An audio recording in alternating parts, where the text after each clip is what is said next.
Bonjour et bienvenue à l'émission de l'Association forestière Saguenay-Lac-Saint-Jean, Forêt et bois, adaptation au changement climatique.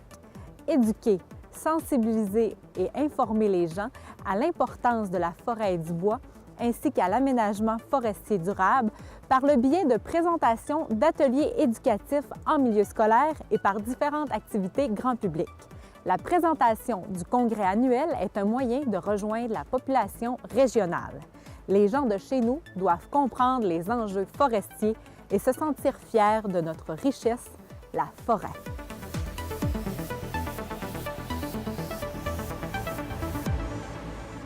Ça me fait très plaisir de vous accueillir au nom de l'Association forestière à ce congrès qu'on porte sur les changements climatiques à l'égard de la forêt et du bois. Les spécialistes de la météo nous disent que les situations extrêmes semblent progresser et sont difficiles à prévoir. Associé à ces changements climatiques, on accole réchauffement climatique. Expression maintenant usuelle, confirmée. Je vous l'ai dit, imprévisible. Imprévisible.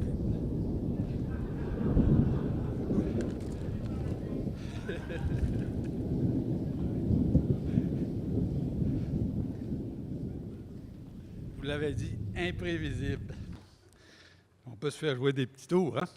Un petit rappel que vous pouvez voir, la diapo qui est là, c'est l'accord de Paris en décembre 2015. L'objectif de l'accord de Paris, signé par 195 États, était de contenir l'élévation de la température à moins de 2 degrés centigrades par rapport au niveau qui existait pré-industriel, tout en poursuivant les actions pour limiter cette élévation de température à 1,5 degrés centigrades. Il y a quelques semaines, le groupe d'experts intergouvernemental sur l'évolution du climat, GIEC, publiait un rapport spécial sur les conséquences d'un réchauffement planétaire de 1,5 degrés centigrades.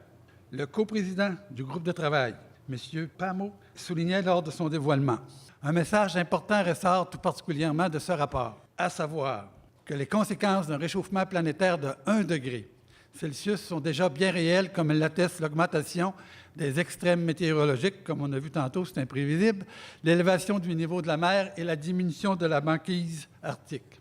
J'ai ramassé quelques extraits dans certaines lectures, à titre d'exemple, qu'on retrouvait dans Novetic 3 octobre 2018. La route maritime du nord-est en Arctique, passant au large de la Sibérie, est de plus en plus souvent libre de toute banquise.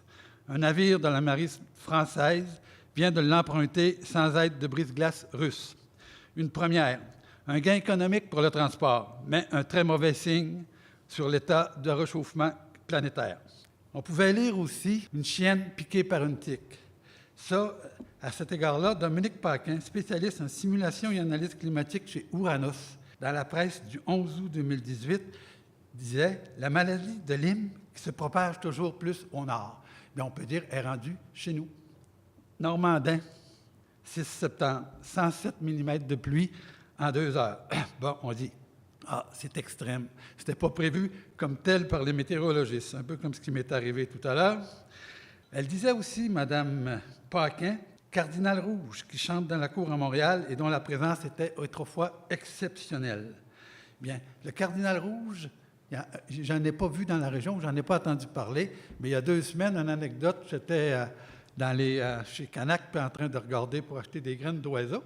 Et puis, il y avait un monsieur qui était à côté de moi. On a parlé d'oiseaux un petit peu. Ça fait qu'il m'a dit, j'ai une photo d'un cardinal rouge. Ah bon, pouvez-vous me l'envoyer? Mais c'est un cardinal rose. Mais, de toute façon, j'ai regardé l'aire de distribution, puis c'est à peu près la même que le cardinal rouge. Normalement, on retrouvait ça dans le sud de la province. Mais là, on est rendu qu'il y en a chez nous. Ça fait que ça, c'est la photo du cardinal rouge.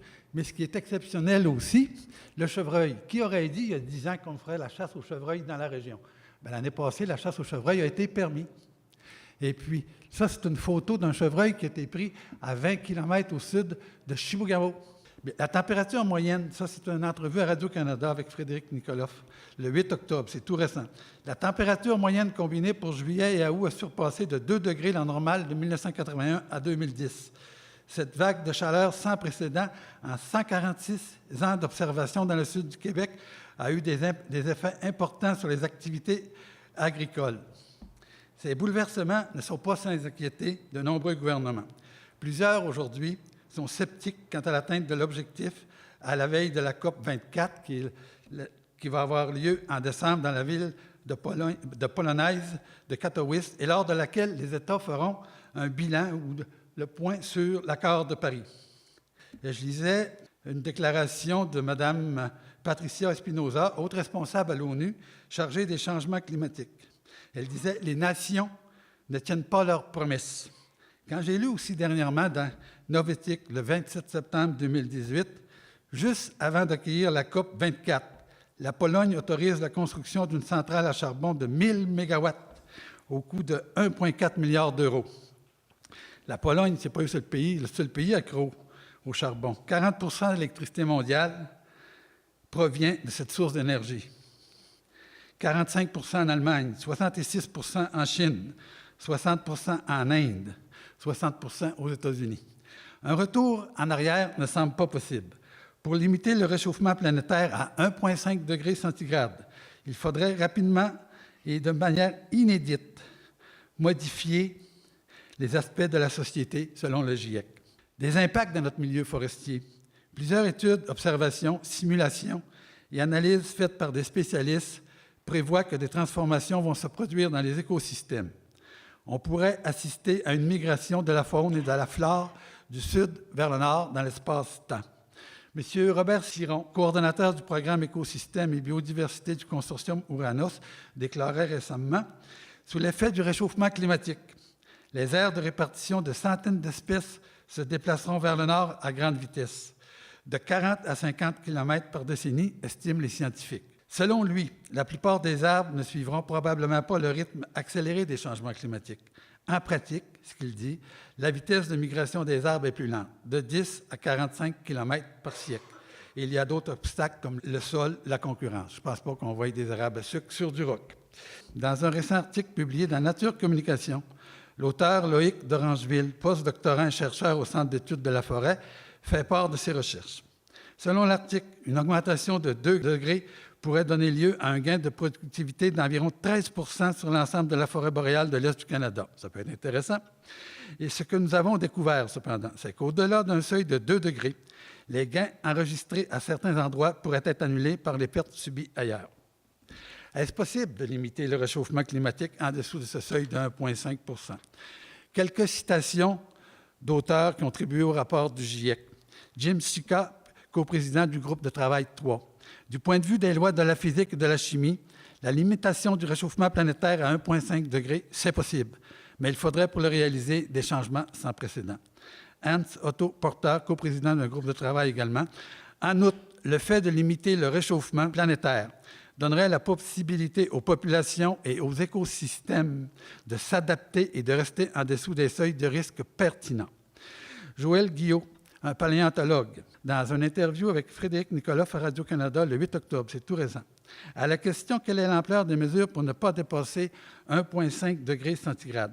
Il répondait « Tout d'abord, il faudrait d'ici 2030 diviser les émissions de gaz à effet de serre par 2. Mais il ne s'agit pas seulement de réduire, il faut aussi compenser. Compenser par des mesures d'absorption des gaz carboniques. Et une des méthodes les plus accessibles est d'étendre les superficies forestières, en particulier la forêt boréale. » Intéressant. Certains semblent avoir compris l'importance de la forêt comme contribution à la lutte au changement climatique. Un bulletin de nouvelles, la France Info Économie, 20 février 2018. Lors du premier congrès du Parti communiste chinois, le 18 octobre 2017, le président de la République populaire avait fait part de sa volonté de construire une civilisation écologique et qui est vital pour le développement de la nation chinoise. Afin de lutter contre la pollution de grandes villes comme Pékin, l'expansion du désert de Gobi, qui entraîne la désertification de certaines régions, et développer une économie durable, le gouvernement s'est donné comme mission de reboiser en 2018 une forêt de la taille de l'Autriche, soit 84 000 km². C'est 8 400 000 hectares. C'est à peu près la superficie de notre forêt boréale au Saguenay-Lac-Saint-Jean sous aménagement. 8 400 000 hectares, si vous multipliez ça par 2000 plants d'hectares, et vous pensez que ça fait 17 milliards de plants dans une année. Comment ils vont faire ça? 60 000 soldats de l'armée populaire ont été affectés à cette mission. Juste pour dire que, oui, ils ont des centrales au charbon, mais d'un autre côté, ils travaillent sur l'autre côté, l'absorption. Et en 5 ans, ils ont planté 338 000 km². C'est 5 fois la superficie du Nouveau-Brunswick. Ça en est de la compensation. Et on pourrait parler aussi de séquestration avec les constructions en bois. Puis plus près de nous, je ne l'ai pas écrit celui-là, mais Barrette-Chapais, à l'heure actuelle, vont exporter 75 % de toute leur production de copeaux sous forme de granules commerciales en Angleterre, parce que l'Angleterre a décidé d'éliminer leur centrale au charbon. Ça fait qu'ils sont en train de construire leur plan là, qui devrait être en opération d'ici 1 an. Un projet de 50 à 60 millions pour exporter de la biomasse. Donc, il y en a qui pensent réellement à ce qu'il y en est. Et nous, que pensons-nous des changements climatiques? Est-ce qu'on devrait revoir nos pratiques d'aménagement forestier? Est-ce que les vastes espaces mal régénérés de la forêt boréale, tant au sud qu'au nord de la limite nordique, pourraient contribuer à limiter le réchauffement planétaire sur 1,5 degré centigrade? Tous les petits gestes sont importants pour chaque pays. Ça pourrait être un gros projet de société. Est-ce que notre forêt boréale sera résiliente face à ce phénomène planétaire? J'imagine qu'aujourd'hui, nos conférenciers vont pouvoir nous donner des petits, pas des hints, mais nous faire part de leurs connaissances et de leurs réflexions sur le sujet. Il ne faut pas oublier que la forêt boréale est installée depuis des millénaires. Bon, il y en a eu des changements climatiques dans l'espace-temps. Est-ce qu'elle a beaucoup changé? Peut-être qu'on aura des réponses aujourd'hui. Et en terminant, une phrase de Charles Darwin qui m'a été remise par un de nos employés. Les espèces qui survivent ne sont pas les espèces les plus fortes, ni les plus intelligentes, mais celles qui s'adaptent le mieux au changement. Merci et bon congrès.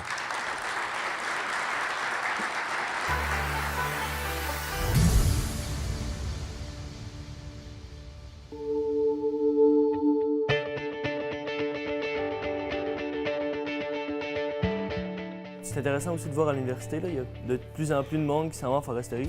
Du fait d'avoir un père qui est là-dedans, j'ai vraiment appris le métier rapidement. Ça fait vraiment longtemps que je sais que c'est ça que je veux faire dans la vie. Et à chaque fois que je suis à Québec, j'ai quand même hâte de retourner à Chouillamo puis voir un peu ma forêt chez nous. L'Association forestière Saguenay-Lac-Saint-Jean et ses partenaires sont fiers de notre relève forestière. La forêt boréale nous entoure depuis les 2,65 millions d'années de l'ère glaciaire. Professeur émérite du département de géographie de l'Université de Montréal, M. Pierre J.H. Richard s'est intéressé à l'analyse du pollen pour mieux comprendre l'origine de cette forêt. Remontons le temps avec sa conférence intitulée « Il était une fois la forêt boréale ». C'est pour moi une formidable occasion de revenir dans cette région où nous avons été si heureux, mon épouse et moi, de 71 à 76. Voici l'aire de peuplement de la forêt boréale au sein des biomes du Canada. C'est aussi la plus vaste des formations végétales du globe. Alors, l'aire de peuplement de la forêt boréale en vert s'est diversement développée depuis 21 400 ans, à la suite du retrait des glaces continentales, du sud des Grands Lacs jusqu'à sa position actuelle, atteinte il y a environ 6 000 ans. Alors, tout est là. On pourrait terminer ici. Vous me posez des questions. L'histoire de la forêt boréale est sous vos yeux. Mais on va quand même poursuivre l'examen. Alors, en bas à droite, vous notez 4 transects sud-nord qui sont reproduits successivement à gauche dans l'espace et dans le temps de 21 400 ans jusqu'à 0, c'est-à-dire l'actuel, dans chacun des panneaux. La ligne blanche horizontale indique la date de 6 850 ans avant l'actuel. Alors, on note d'abord un contraste entre l'Est et l'Ouest. Alors, dans le transect ouest, on note ce qu'on connaît déjà, évidemment qu'aujourd'hui, à zéro, la forêt boréale est plus étendue en latitude qu'ailleurs. On a aussi des séquences anciennes diverses, c'est-à-dire au début, de 21 400 à zéro avant l'actuel. Et au sud du transect, la forêt boréale s'est installée après une courte période de Tremblay-Park, mais au sud complètement du transect, c'est toujours resté la prairie. Les séquences sont plus variées à l'est, tout simplement, vous voyez, il y a plus de couleurs, donc les séquences sont plus variées, et le rectangle noir entoure un retour de période froide après la déglaciation, évidemment, ou pendant la déglaciation, le glacier et la végétation répondaient à un réchauffement climatique, dont on verra l'ordre de grandeur tout à l'heure, mais il y a eu une oscillation froide qui s'appelle le Dryas 3 pendant presque 2000 ans, ou un peu plus de 1000 ans, c'est tout. On note aussi que la forêt boréale est stable dès 9400 ans à l'ouest, sur le panneau du bas, sous la ligne des 6850 ans, donc, et seulement il y a 4000 ans au nord, dans le transect qui part de la Nouvelle-Écosse jusqu'au cœur du Québec. On a donc des séquences variées. Durant le Pléistocène, c'est-à-dire plus de 2 500 000 ans, jusqu'à il y a 11 500 ans, les glaciaires, les époques glaciaires, les époques où l'hémisphère nord était occupé par des calottes glaciaires, bien, ça a été 80 du temps. Et 20 du temps, c'est les interglaciaires, comme l'époque qu'on vit actuellement, où normalement on est à la fin d'un interglaciaire. Il y a quelques années, ou quelques dizaines d'années, on prévoyait une glaciation dans 2-3 000 ans, ou quelque chose comme ça. Alors, il semble que l'action humaine pourrait éventuellement inverser la tendance, on verra bien. Enfin, on verra bien. Façon de parler, là. Dans 2000 ans, les archéologues pourront statuer là-dessus. Alors, durant les longues glaciations, la flore occupait les moyennes latitudes auxquelles elle est d'abord adaptée. La Boréalie était alors couverte de glace. Les formations conifériennes à l'époque du glaciaire, abritant des feuillus, se déployaient bel et bien au sud des glaces, mais la forêt boréale en tant que telle n'existait pas. Alors voici l'ère de peuplement des épinettes, du chêne rouge et de l'érable à sucre en Amérique du Nord. C'est la couleur pâle. En plus foncé figure l'ère des peuplements dominés par les épinettes, les chênes ou l'érable à sucre. C'est évidemment la persière, les chênaies, les érablières. Alors, au sud de la limite des grands glaciers se trouvent les foyers d'abondance pléniglaciaires, quand le glaciaire était plein, il était au maximum, des diverses espèces. Alors, c'était au sud des grands lacs complètement pour les épinettes, en Floride pour les chênes, dont le chêne rouge, et sur les coteaux du Mississippi pour l'érable à sucre. Leurs fruits, qui sont reproduits au bas de chacune des cartes, portés par les vents ou les animaux, leur permettront de conquérir des terres nouvelles lors de la déglaciation. Les plus rapides, c'est curieux, ça aurait été les chênes, et pourtant, c'est des gros glands qui ne sont pas facilement transportés par le vent, mais les écureuils, et notamment les pigeons migrateurs, les tourtes dont on faisait les tourtières, s'en sont occupés. On l'a dit, les glaces ont dominé le Pléistocène la plupart du temps, à peu près 80 %. Alors, les mammouths, les tigres à dents de sabre, les mastodontes faisaient partie de la faune habituelle, tant durant les glaciaires que durant les interglaciaires. Il y a une dent de mastodonte qui a été trouvée sur les rives du lac Saint-Jean lorsqu'on a fait les barrages dans les années 50. Alors, durant les glaciations, la température moyenne du globe était plus basse d'à peu près 5 degrés, l'ordre de grandeur des changements de température qui ont vu les changements de végétation depuis 21 000 ans. C'est éloquent. Le niveau marin mondial était de 120 mètres plus bas qu'actuellement, car l'eau était justement stockée sous forme de glace sur les continents. Alors, la péninsule de Floride, là, bien, elle était plus large et il n'y avait pas d'érablières, ni de chênaies, ni de pessières à mousse à l'époque. La flore indigène des États-Unis et du Canada, c'est-à-dire à peu près 15 000 espèces indigènes, occupait la région au sud des glaces durant le dernier pléniglaciaire à gauche et aussi durant les glaciaires précédents. Alors, je le redis, cette flore est donc principalement adaptée génétiquement, là, rien que par les générations qui subissent aussi le filtre écologique là, du milieu dans les l'évolution, eh bien, vraiment, c'est une adaptation aux moyennes latitudes à long terme, parce que c'est là qu'elle a survécu le plus souvent. Alors, la flore indigène du Québec comprend aujourd'hui 2250 espèces à peu près de plantes vasculaires, je parle de la flore indigène, et la forêt boréale s'est constituée au fur et à mesure du retrait des glaces vers le nord.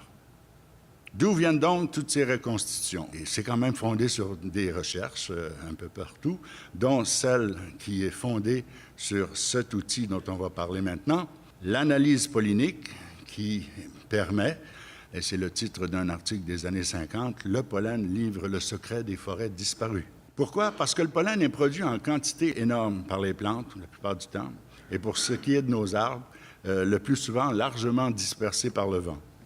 Le pollen se conserve indéfiniment dans les sédiments des lacs et les couches des tourbières grâce à la résistance de son exine, c'est l'enveloppe externe protectrice. Enfin, examiné au microscope, on peut identifier quelle plante a produit le pollen grâce à l'étonnante diversité de ses formes et de ses ornementations. On voit bien ici que les grains de pollen diffèrent selon les plantes. La forme, la taille, les ornementations de surface sont très variées. En 10 jours d'observation et d'études attentives, mettons à 10 heures par jour, mettons, là, bon, on peut faire 8 heures, ça va prendre 15 jours, vous pouvez aussi apprendre à reconnaître au moins 85 % des pollens qu'on trouve dans les tourbes et les sédiments des lacs un peu partout au Québec. Pour le 15 % restant, là, c'est une question d'expérience. Alors ici, on a le cas de l'épinette noire. C'est l'épinette noire parce que la zone juste à côté du mot « E », là, c'est assez épais dans la calotte entre les deux ballonnets, la grosse calotte. Tandis que quand c'est très mince, c'est l'épinette blanche. Puis pour l'épinette rouge, c'est comme pour l'épinette blanche, puis noire, puis rouge, c'est un peu plus difficile à distinguer. Pain gris, pain blanc, bouleau, il y a un grain de bouleau un peu plié. Et pour savoir quelle espèce de bouleau, il faut mesurer le diamètre des grains de pollen. Alors, l'atmosphère transporte du pollen venu de partout. Il en passe 40 fois plus dans l'air qu'il n'en tombe sur le sol par la simple gravité. Et dans nos régions, les retombées totalisent en moyenne 1,5 g de pollen par mètre carré et par année. Alors, si vous prenez 1,5 g de farine, là, chez vous, là, pesez-en 1,5 g, puis vous répandez ça sur le mètre carré, et ça vous donne ce qui tombe normalement sur le sol. Le pollen qui nous intéresse, c'est celui qui tombe sur un milieu de dépôt permettant son archivage fidèle. Ce sont les sédiments des lacs, les horizons de certains sols, les bourbiers des sous-bois, les couches successives des tourbières et certains humus, comme les morts épais, les morts acides, les LFH des forêts. Les sources du pollen sont surtout régionales et locales, mais il y a des apports polliniques lointains qui viennent de sources extra-régionales. Leur proportion dépend des tailles du milieu de dépôt. La nature, c'est un lac ou une tourbière. Et par exemple, les carottes qu'on a faites dans le lac Saint-Jean, c'est assez différent de celles du lac Couche-Paganiche. Alors, en bref, l'analyse pollinique, il s'agit d'échantillonner d'abord une archive naturelle, vous l'aurez compris. Et puis ensuite, il faut identifier, dénombrer les grains de pollen. Les témoins, ceux avec lesquels je suis tombé en amour à 18 ans en faculté de foresterie, c'était les grains de pollen et les spores. On en dénombre dans une carotte sédimentaire 50 à 100 taxons. Un taxon, c'est une unité taxonomique de rang indéfini. Ça peut être au niveau de la famille, comme pour les graminées, ou au niveau du genre, comme pour Pinus, qu'on peut distinguer les blancs des gris, ou même au niveau de l'espèce, comme l'érable à sucre, qui se distingue bien de toutes les autres espèces d'érable. Alors, on en trouve 50 à 100 sortes, et on compte environ, à chaque niveau, 500 grains par niveau analysé. Il y a d'autres témoins que les pollens et les spores auxquels on s'intéresse, notamment les microcharbons de bois accumulés dans les sédiments des lacs et qui témoignent au moins de l'incidence des feux de forêt. Les técamoebiens, c'est les amibes à coque qui donnent l'humidité de surface des tourbières. Et puis, on entendra parler savamment des écailles de papillons, de tordeuses, de bourgeons, de l'épinette, qui sont un autre témoin. Mais il y a des dizaines d'autres témoins. Alors, le pourcentage de chacune des espèces ou taxons à un niveau donné, donc qui correspond à un temps donné, ça, c'est le spectre pollinique. Et puis, le pourcentage d'un seul taxon, mettons l'épinette, le long d'une séquence stratigraphique, ça, c'est la courbe pollinique. Les diagrammes polliniques, c'est le document de base, ce en quoi résultent toutes les analyses. Ça fait l'intégrale de tous les taxons qui correspond au spectre pollinique superposé. Alors, on fait en général les diagrammes de pourcentage pollinique selon la profondeur dans la séquence sédimentaire, mais si on peut dater, et maintenant on peut facilement dater avec une chronologie carbone 14, bien, on peut faire des pourcentages, non pas selon la profondeur, mais selon le temps. Et puis, on peut calculer le TAP. Le TAP, c'est le taux d'accumulation pollinique, le nombre de grains de pollen par centimètre carré par année. Et on peut faire donc des diagrammes d'influx pollinique ou des diagrammes de TAP pollinique selon l'âge. À partir des carottes sédimentaires provenant des archives naturelles, soit des carottages de l'hiver ou des carottages l'été, des échantillons sont prélevés en laboratoire et les témoins, pollen, spores, etc., en sont extraits par des méthodes physico-chimiques, puis sont montés entre lames et lamelles pour l'observation au microscope. On a les spectres polliniques, là, qui sont tous apparus ensemble. Normalement, ils devaient se superposer. Et, bien sûr, dans l'autre sens, ce que je vous ai expliqué, les courbes polliniques. Et on interprète ça en termes de séquence chronologique de milieu. Ici, dans le rectangle à droite, on passe de lac à marais, à tourbière, à la forêt Montmorency. Et le paysage végétal passe de toundra, suivant un désert, toundra herbeuse, puis toundra arbustive, tout ça pendant 3000 ans, avant que s'installe l'épinette, juste pendant 500 ans, mais probablement en paissière fermée. Et puis ensuite, vers 9200 ans, c'est la sapinière à bouleau blanc. Alors voilà, je vous montre des diagrammes polliniques sagamiens simplifiés.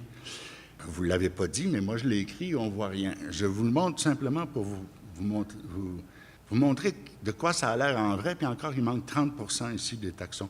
Alors bien sûr, il faut mettre ça un peu plus clair, et on va voir ça de plus près, avec 3 diagrammes, celui du lac Couche-Paganiche, dans la réserve écologique du même nom près du lac Saint-Jean, au lac Flévy, dans la forêt d'enseignement et de recherche de Simon Couche, et dont le professeur Hubert Morin et son équipe de l'UQAC a reconstitué l'histoire de la tordeuse des bourgeons d'épinette et des feux.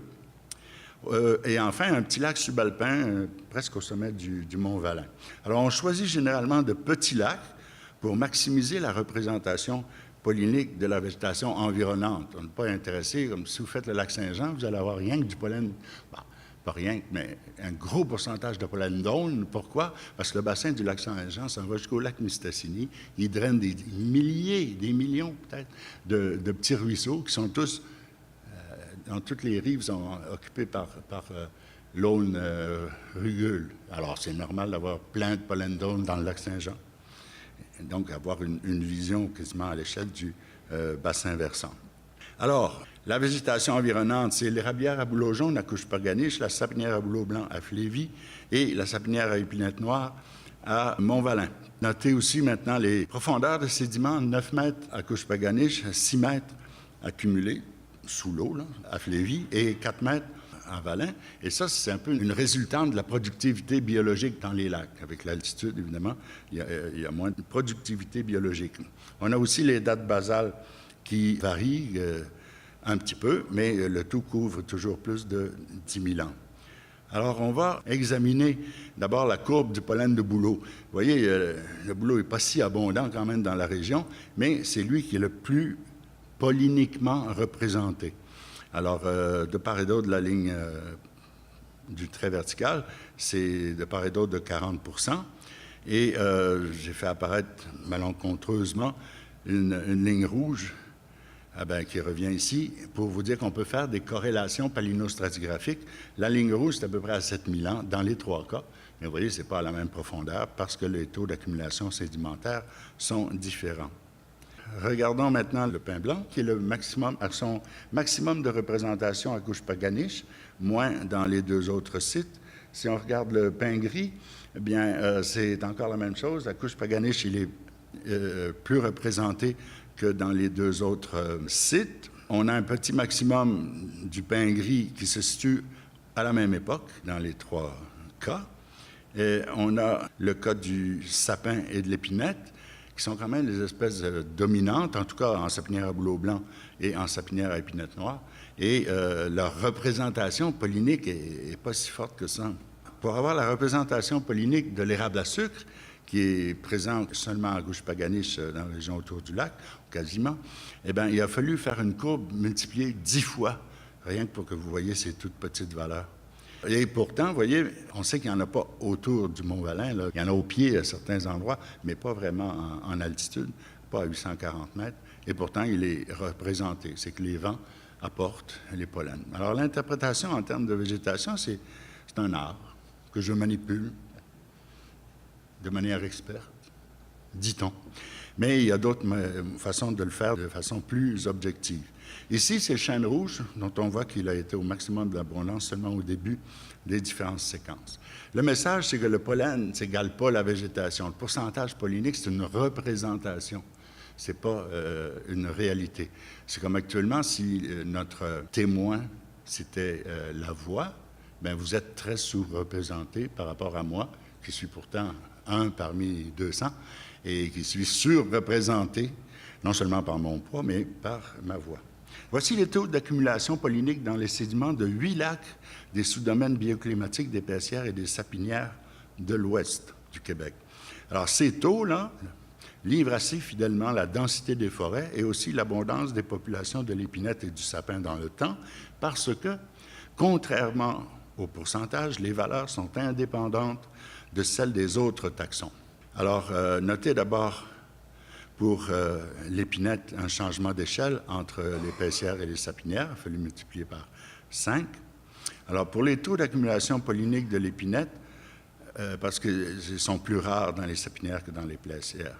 D'abord, les moyennes pour le total des taxons identifiés dans les sédiments, bien, c'est 10 000 grains par centimètre carré par année en Sapinière, en moyenne, et 16 000 dans les Paissières, en moyenne. Dans les Sapinières, on part de valeurs autour de 10 000 ans, des valeurs qui décroissent jusqu'à peu près 6 000 ans et restent basses jusqu'à peu près 4 000 ans, tandis qu'au nord, dans les Paissières, bien, ça augmente à partir de valeurs quasiment nulles et déjà plus tard, 9 000 ans, jusqu'à peu près 3 500 ans. C'est que la déglaciation ne s'est pas passée au même moment. Et puis, si on regarde maintenant, après le minimum dans les sapinières, il y a augmentation du taux d'accumulation pollinique des épinettes et du sapin dans les sapinières, tandis qu'en général, c'est une diminution dans le domaine des paissières. Il y a une grande variabilité entre les sites, mais ça livre le taux d'accumulation pollinique, plus ou moins l'abondance des populations.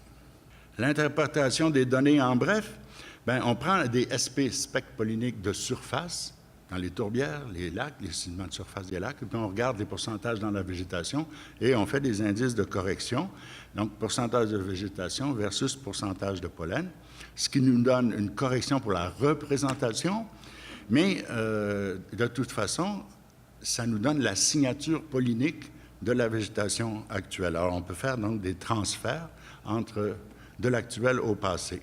Alors, les courbes polliniques nous donnent, comme je viens de dire, une idée de l'établissement, de la croissance, puis de la variation des populations végétales.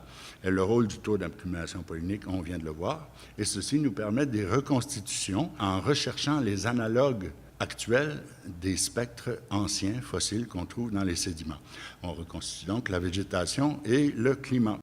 Et ici, vous avez un document qui est actuellement sous presse et qui vous donne l'histoire postglaciaire de la végétation des paissières et des sapinières de l'ouest du Québec. Pour l'année prochaine, c'est en voie de finalisation, là, le manuscrit, celle de l'est du Québec. Et on l'espère, si on réussit à trouver encore un peu de fond du fond vert, produire pour les érablières un mémoire de recherche forestière qui, là, vous donnera, c'est des mémoires de 100-150 pages, et vous avez toutes les données en annexe, vous allez avoir la possibilité de voir comment on fait, à l'aide de méthodes numériques, comment on fait pour chercher les analogues modernes et reconstituer le climat.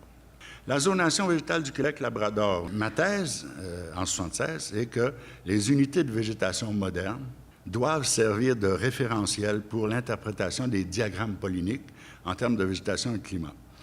Avant, on se fiait au pollen, il y a plus de pollen de pin, il y avait plus de pin, etc., etc. Puis il y avait pine zone, herb zone, des affaires de même.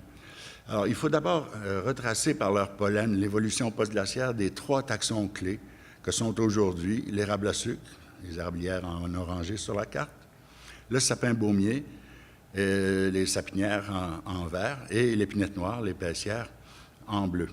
Alors, les unités de la carte constituent une zonation du nord vers le sud qui, par hypothèse de travail, correspondrait à la séquence de végétation qui s'est développée après la déglaciation d'un lieu, c'est-à-dire ça correspond au modèle conceptuel. C'est un concept ancien, analogue de celui de la succession, mais appliqué au niveau des domaines de végétation, des domaines bioclimatiques, si vous voulez. Alors, c'est une séquence étalon à laquelle comparer les séquences polyniques effectivement identifiées dans les sédiments des lacs et des tourbières. Dans ce modèle, il faut toutefois défalquer l'érablière à érable rouge de Jourdan pour la région ici, la sapinière à épinette blanche puis la sapinière à épinette noire, parce que ce sont des unités induites par leur altitude en Gaspésie ou le climat maritime pour l'île d'Anticosti. Alors, les séquences attendues, prévues par le modèle après la déglaciation, sont les suivantes selon les domaines étudiés. Toutes les séquences ici sont progressives, donc ça va toujours de la toundra au domaine pour la latitude concernée, mais il y a eu des régressions, des inversions, des coincements, des effusions, comme nous le verrons un peu plus loin. Alors, l'adoption d'une séquence étalon, de cet étalon-là, la zonation inversée, suite à la déglaciation, permet d'identifier des végétations sans analogue moderne. Est-ce bien sérieux de lire ça? Déploiement avec quels compagnons? Au pléniglaciaire, on avait une paissière mixte, imaginez donc, au sud des glaces au maximum. Et le compagnon de l'épinette noire, des épinettes noires et des épinettes blanches, c'était le frêne d'Amérique, les chênes rouges, l'ostrier de Virginie et, dans une moindre mesure, et pas partout, le sapin baumien. Entre 21 000 et 6 000 ans avant l'actuel, il y a eu donc cette déglaciation. Alors, les compagnons de l'épinette noire s'en sont peu à peu dissociés durant la déglaciation et certains ont connu des périodes de grande dominance ou codominance, comme le chêne rouge et le tremble. Ils formèrent alors des types de végétation inédits, sans contrepartie moderne, donc sans analogue moderne. Et enfin, l'ère de peuplement, comme on l'a vu ou entrevu, était maximum atteinte il y a à peu près 6 000 ans. Les conditions tardies et post-glaciaires. Alors, la première chose qu'il faut réaliser là, dans cette grande épopée, c'est que les sols en zone englacée n'ont jamais été plus riches en nutriments que dès après la déglaciation. On avait de la farine de roche broyée par les glaces, c'était bourré de potassium, de tout ce qu'il faut, calcium, etc. Le seul facteur limitatif était l'azote assimilable, mais il y a des rosacées et d'autres plantes, la chefferdie du Canada, dont on trouve à Val-Jalbert, à Saint-Honoré. Il y avait des plantes pour s'occuper de fixer un peu l'azote au début. La séquence d'immigration, d'établissement et de développement des populations végétales fut très variable d'une époque à une autre, et selon la position géographique, l'ouest versus l'est, et les séquences de végétation, bien, c'était pareil. Alors, le long d'un transect qui va de la Montérégie à la Gaspésie, voici les séquences de végétation depuis la déglaciation jusqu'il y a 7000 ans, avant l'actuel. Alors, des populations humaines étaient déjà présentes au Méganticois, région des Trois-Lacs au lac Mégantic, il y a 12 200 ans. Alors, on identifie 3 phases dans le développement postglaciaire de la végétation. La phase non arboréenne, les paysages dépourvus d'arbres, des déserts, des toundras. La deuxième phase, c'est l'afforestation, l'établissement des arbres, des forêts claires. Et puis, la phase 3, c'est la phase de forêt fermée, des paissières, des sapinières, des érablières. Là, on est en gros toujours dans les Appalaches et on note d'importantes différences chronologiques et de durée. Mais pour ce qui est des épinettes ou de la paissière fermée, bien, il n'y avait pas vraiment ou très peu de forêts boréales denses d'épinettes.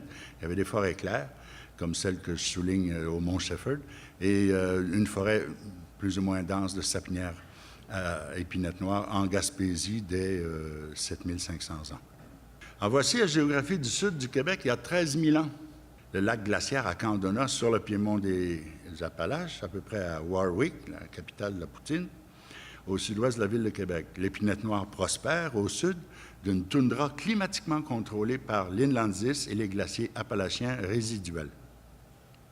Alors, durant la période archéologique du Paléo-Indien ancien, de 13 000 à 11 600 ans, la glace s'est retirée du piémont des Appalaches au sud-ouest du Québec. Le lac s'est vidé, puis les eaux marines ont envahi les basses terres du Saint-Laurent. Les glaciers appalachiens ont tous fondu, sauf en Gaspésie, il en reste une grosse motte. Le lac Ontario ne s'écoule pas dans le Haut-Saint-Laurent. Vous êtes un Indien à cette époque-là, vous ne prenez pas votre canot pour descendre du lac Ontario à Montréal, ou alors vous faites des portages tous les 2-3 000, puis c'est pas vivable. Alors, c'est en raison d'un climat sec, le lac était plus bas. L'épinette noire prospère toujours au sud de la toundra, ce sont les pointes noires, évidemment, l'épinette noire. Et le pin gris, le sapin baumier, le tremble, le bouleau blanc l'accompagnent de plus en plus. Alors, la période suivante, le paléo-indien récent, entre 11 600 et 10 000 ans, la glace s'est retirée au nord du lac Saint-Jean, mais un petit glacier subsiste en Gaspésie. Les eaux marines se sont retirées des basses terres du Saint-Laurent, faisant place aux eaux douces mais glaciales du lac à Lampsilis. Le lac Ontario s'écoule toujours pas dans le Haut-Saint-Laurent. L'épinette noire prospère encore au sud de la toundra marginale, mais le sapin baumier forme de véritables sapinières à bouleau blanc dans les basses Laurentides, accompagnées aussi par le chêne rouge dans les Appalaches. L'aune crispée est un compagnon majeur des sapinières dans les maritimes. Alors, à gauche, on a les masses d'air il y a 11 000 ans. L'inlandsis génère des vents froids et secs qui dévient l'air chaud en provenance du Pacifique, c'est-à-dire le flux tempéré qui se met en place lors de la déglaciation. Il y a 10 000 ans, une zonation s'établit de la sapinière bleu-blanc au sud à l'étroite toundra en bordure des glaces. On trouve des anomalies au Témiscamingue. Alors, ça consiste en l'existence sur les collines émergeant alors du lac Barlow, lac glaciaire, des peuplements de chênes, d'ormes, de frênes et d'ostriers dans des paysages portant encore des plantes de toundra. Et il y avait déjà la flore arborescente boréale qui proliférait. D'autres anomalies, des tremblets dans les Laurentides. Alors, l'endroit indiqué, là, avec les sucettes blanches, bien, ça correspond à des tremblets qui ont duré 500 à 1500 ans. Une dominance du tremble pendant laquelle on trouve dans les sédiments des charbons de bois microscopiques, probablement les feux qui ont entretenu le tremble. Mais dans les sédiments, on trouve aussi des graines de sapin, des graines d'épinette, des graines de pin gris, des graines de bouleau blanc. Et ça veut dire ça qu'autour des lacs, il y avait des arbres assez matures pour porter graines, puisqu'on trouve les graines dans le lac. Mais ils ne développaient pas leur population, probablement en raison d'un régime de feu. C'est bizarre, mais c'est le tremble qui dominait à cette époque-là. L'aune crispée dans les maritimes, on en a parlé. La situation, il y a 9000 ans, 8400 ans. Alors, pour votre gouverne, sachez que les cartes que je vous montre sont fondées sur l'examen de données de 130 diagrammes polyniques provenant de l'ensemble de la péninsule du Québec-Labrador. Les cartes sont schématiques, bien sûr, mais sont imagées, mais absolument pas imaginaires. Vous avez l'érablière à bouleau jaune à cette époque-là, donc 9000 ans au sud, qui se met en place. Les chênes abondent jusqu'au Témiscamingue. Les premiers érables à sucre s'en viennent en Sagami et les documents modernes se mettent en place. Il y a 8400 ans, le glacier du Nouveau-Québec exerce toujours une influence à la colonisation végétale au Labrador et sur la Côte-Nord. Au sud-ouest, les vents chauds induiront longtemps une colonisation quasiment directe après le retrait des glaces, quasiment directe par les arbres. Alors, voici la limite nordique des arbres qui est contrôlée par ces vents-là, donc un climat sous le vent.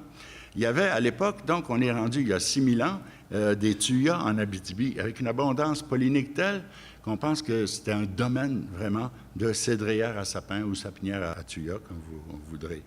On a aussi des pins blancs qui abondent dans les sapinières et les érablières du sud, la pruche qui prolifère surtout au sud, et enfin, de l'érable au lac Saint-Jean, et là, c'est vraiment à Couche-Paganiche, palynologiquement indiqué. Si on compare 6000 à 4000, la sapinière à tuyas prospère encore en Abitibi, le hêtre se déploie enfin en Laurentie, il y a 4000 ans, et enfin, la toundra arbustive se déploie vers le nord en une formation relativement fermée et riche en essences diverses, accompagnant l'épinette noire, et la sylve est plus dense qu'actuellement. Alors, la limite des arbres est atteinte, et la paissière à mousse occupe les basses terres du lac Melville au Labrador. Alors voici avec les codes couleurs, j'achève, la carte il y a 4000 ans. C'est la paissière à pinette noire, plutôt dense, peut-être même à mousse hypnacée, qui atteint sa limite septentrionale et héberge plus de sapins qu'aujourd'hui. Et voici la situation actuelle à l'échelle des domaines de végétation. Ce sont les feux qui sont responsables du façonnement de la paissière à cladine et au sud de la toundra. En passant, notez que les Mississippiens de Cahokia, là, il y a 1500 ans, ils faisaient des pyramides de terre plus grosses que les plus grosses pyramides d'Égypte. Déploiement sous quel climat, m'a-t-on demandé, Diane? Alors, les conditions climatiques pléniglaciaires dépendaient de la circulation des masses d'air, Pacifique, Golfe du Mexique, Atlantique, mais l'inland ice, la glace, jouait un rôle important par l'anticyclone. Les conditions climatiques juxtaglaciaires, donc juste en marge des glaces, étaient très variées selon les époques et la position par rapport à la marge de l'inland ice. Et les conditions climatiques post-glaciaires ont différé dans les divers secteurs du continent nord-américain. Voici, au pléniglaciaire, la température, les précipitations, température de janvier et de juillet. Alors, les valeurs de 400 mm au Minnesota correspondent à peu près à celles de Kuujjuaq. Les valeurs de 1200 mm, là, le carton en haut à gauche, à celles du parc des Laurentides. L'hiver était glacial, moins 28 degrés au Minnesota. Et l'été était quand même doux en Floride, avec plus 28 degrés Celsius. Les écarts par rapport à l'actuel sont parlants. C'était plus sec, plus froid et plus frais, mais au sud-ouest et à l'ouest de la région cartographiée, c'était 80 plus arrosé et de grands lacs d'eau douce occupaient le Great Basin d'aujourd'hui, là où se trouvent les déserts. Tout ça à cause de l'inland ice. André Viau et ses collègues de l'Université d'Ottawa ont reconstitué la température de juillet à l'échelle du continent nord-américain dans 752 séquences polyniques post-glaciaires. Ils ont utilisé la méthode des meilleurs analogues polyniques, étalonnée pour le climat sur 4590 spectres polyniques modernes. On y décèle d'intéressantes variantes jusqu'à nos jours. Alors, je vais simplement, sans les commenter, vous voyez les régions et les courbes correspondantes. Elles sont très variées. Alors voilà, tout ça pour dire que ça varie, mais c'est de l'ordre au maximum de 7-8 degrés pour toute la période. Et les derniers 10 000 ans, c'est souvent juste quelques degrés. Les séquences climatiques sont variées. On a reconstitué la même chose avec la même méthode autour de Montréal. Il y a 3 étapes, le diagramme polynique et ses spectres. On regarde dans la base de données des spectres polyniques actuels et on déduit le climat. Alors, les spectres de toundra avec les analogues actuels de toundra et le climat de toundra. Une autre période où on trouve les analogues autour des grands lacs, et voici le climat. Et la surface, plus ou moins, avec la région autour de Montréal et le climat correspondant. Et au point de vue climatique, c'est surtout la précipitation qui change beaucoup. Les températures, à part évidemment lors de la déglaciation, sont peu changeantes depuis les derniers 8-10 000 ans, mais l'écart entre l'hiver et l'été sont très, très importants. C'est la période qu'on appelle l'épsithermale, plus sèche et plus chaude en général, avec des degrés jour plus importants. Alors, si on regarde notre forêt boréale à l'ouest, le climat était plus chaud et sec, le ciel clair et ensoleillé, les vents d'ouest dominaient et il y a eu densification de la forêt, comme on le voit par l'augmentation du taux d'accumulation pollinique dans la courbe de gauche. Et puis, après à peu près 4500 ans, on va vers les conditions plus ou moins actuelles avec un climat plus frais et humide, une ouverture de la canopée. Qu'en est-il de petit âge glaciaire? Madame Diane Bouchard, c'est sa faute, m'a demandé si la forêt boréale avait réagi à des oscillations, des changements plus récents du climat, comme à l'oscillation froide du petit âge glaciaire, définie en Europe par l'avancée observée des glaciers alpins. Alors, de fait, j'en sais rien pour la forêt boréale, mais voici, dérivé d'un diagramme polynique à haute résolution, les changements dans la proportion de la surface terrière, transformer le pollen en surface terrière, et occupé par les 5 essences qui constituent l'érablière à bouleau jaune et hêtre au lac Clair. Alors, en 1996, on trouvait 68 d'érable à sucre, et puis je vous laisse lire les autres. Et il y a, en 250 après Jésus-Christ, c'était 53 d'érable à sucre, mais c'est surtout le hêtre qui, lui, au lieu de faire 9 comme aujourd'hui, faisait 30 Et les données, en moyenne, c'est au moins 22 de hêtre dans la forêt. Si on regarde l'anomalie de température du globe, c'est moins de 0,3 degrés Celsius. Une anomalie à l'échelle du globe de 0,2 degrés Celsius a eu ses grosses conséquences avec une poussée d'épinettes, etc. Alors, qu'en est-il de l'expansion du hêtre? Parce que c'est un problème. Bien, nos données jettent la lumière là-dessus. Et à l'échelle des temps préhistoriques, l'abondance du hêtre était au moins double de l'abondance historique observée par les forestiers. Alors, cette faible abondance observée par les forestiers depuis 100 ans, mettons, résulte de l'épisode froid du petit âge glaciaire. Et depuis la fin du petit âge glaciaire, 1850 à peu près, le hêtre tend tout simplement à retrouver la place qu'il occupait naturellement dans les temps jadis, avec des pics à 30-40 de la surface terrienne. Les enseignements du passé lointain, forêt boréale, forêt jeune, changement à toutes les époques, conditions de sol variables selon la latitude, vous imaginez bien la géologie, des climats différents durant toutes les époques, des coincements, des effusions nordiques. Et tout ça, je pense, contribue à une meilleure compréhension par l'histoire. Encore 2 petites publicités sur la phytogéographie postglaciaire du Québec-Labrador. Alors, les séquences postglaciaires de végétation conforment à la gradation nord-sud actuelle, mais elles sont souvent tronquées, coincées, avec des effusions temporelles. Le message, c'est que l'étude du passé enrichit nos connaissances. J'espère que vous en serez d'accord, malgré le fait que je vous ai asséné ça avec un 10, 12, 14 % de plus de temps.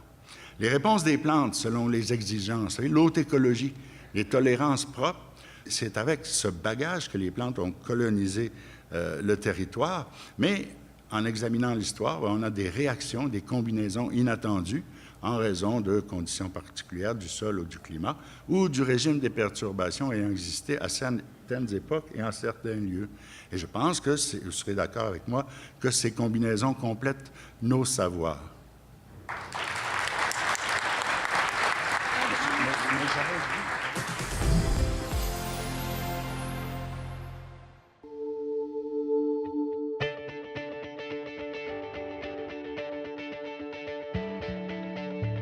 Le bois en ingénierie, je crois que c'est l'avenir. De plus en plus, on voit émerger des structures en bois dans le paysage urbain. On veut aussi construire de plus en plus haut en bois, donc je crois que c'est un domaine où il va y avoir beaucoup d'innovation puis beaucoup de développement dans l'avenir. L'Association forestière Saguenay-Lac-Saint-Jean et ses partenaires sont fiers de notre relève forestière. Bonjour, mesdames et messieurs. Bienvenue dans cette merveilleuse ville de Saint-Félicien. Alors, d'entrée de jeu, je dois excuser M. Luc Gibbons, notre maire, qui ne peut pas être présent parmi nous ce matin puisqu'il est retenu à Montréal. Alors, mais sachez qu'il m'a chargé de vous dire notre grand intérêt pour l'industrie forestière puisque M. Gibbons a accepté un siège sur le comité forêt au sein de l'Union des municipalités du Québec. Alors, il me fait plaisir de vous souhaiter la bienvenue à Saint-Félicien et je salue l'initiative de l'Association forestière d'agir en alternance une fois au Saguenay et une fois dans le domaine du Roi. Alors, particulièrement à Saint-Félicien, c'est un geste qu'on apprécie, qu'on adore vous accueillir chez nous. J'espère que vous passerez une belle et agréable journée. Et vous me permettrez aussi de passer...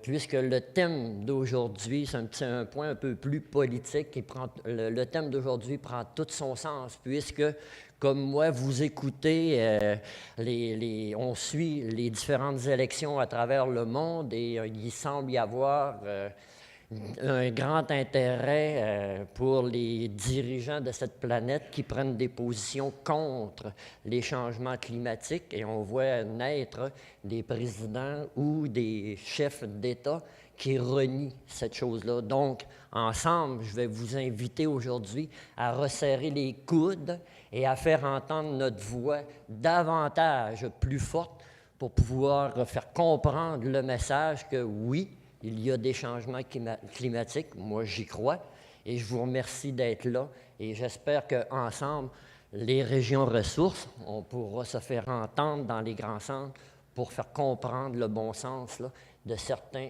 élus. Alors, je m'inclus là-dedans aussi. Et vous me permettrez enfin, je ne veux pas être plus long, vous me permettrez enfin d'être un peu opportuniste, et j'aimerais ça vous saluer de la part de mon boss, M. Richard Hébert, député fédéral. Bonne journée à tous, bienvenue à Saint-Félicien.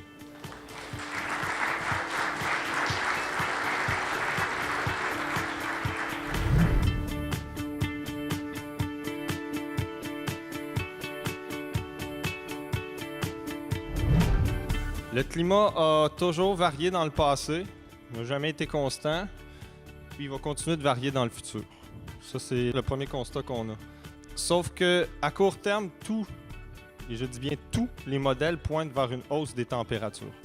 Si on essaie de projeter dans le temps sans faire bouger votre région, on se retrouve avec un analogue climatique qui nous amène, vous voyez? Donc ici, on est à l'horizon 2041-2070 sous un scénario d'émissions assez fort, celui qui est le plus probable. Qu'est-ce qui s'est passé dans le passé en rapport avec les changements climatiques sur ces épidémies-là pour savoir comment réagir aussi? Nous, on s'est basé pour faire cette chaire de recherche-là sur des défis de l'industrie au Québec. On ne pouvait pas prendre tous les défis, mais quelques défis comme l'aménagement écosystémique, les vieilles forêts, la certification, l'épidémie et puis la croissance de l'épinette noire. Quand je parle de perturbation, la chaire s'intéresse beaucoup à la tordeuse des bourgeons de l'épinette. Pourquoi? Parce que c'est une perturbation qui a un impact important sur le paysage. Évidemment, en forêt boréale, le feu est important, c'est indéniable. On s'en occupe beaucoup, il y a beaucoup de chercheurs qui travaillent là-dessus et c'est excellent. Mais il y a peu de chercheurs qui travaillent sur cet aspect-là, les épidémies de tordeuses. Vous savez, ça a un impact important. Actuellement, il y en a une dans la région, vous êtes au courant. Puis naturellement, c'est la taïga, si vous voulez, que ça grandisse. La forêt, elle, régresse actuellement. Puis ça se faisait aussi dans le passé, on a étudié ça. Dans le passé, il y a eu régression aussi des forêts. Ce n'est pas un phénomène nouveau. On a considéré des âges plus jeunes. Par exemple, si on fait des plantations qui deviennent matures plus rapidement sur des sites vraiment productifs, on a utilisé un seuil de 10 ans pour le pin gris puis 30 ans pour l'épinette noire. Pour simplifier, si jamais votre petite fille de 7 ans vous demande comment ça marche, c'est comme si vous mettez des couvertures sur votre lit. Vous mettez une couverture, vous avez l'impression d'avoir plus chaud. Pas parce que l'intérieur de votre corps est plus chaud, mais simplement parce que vous gardez avec la couverture la couche qui est juste au-dessus de votre peau, vous la gardez plus chaude, la dissipation de chaleur se fait moins vite.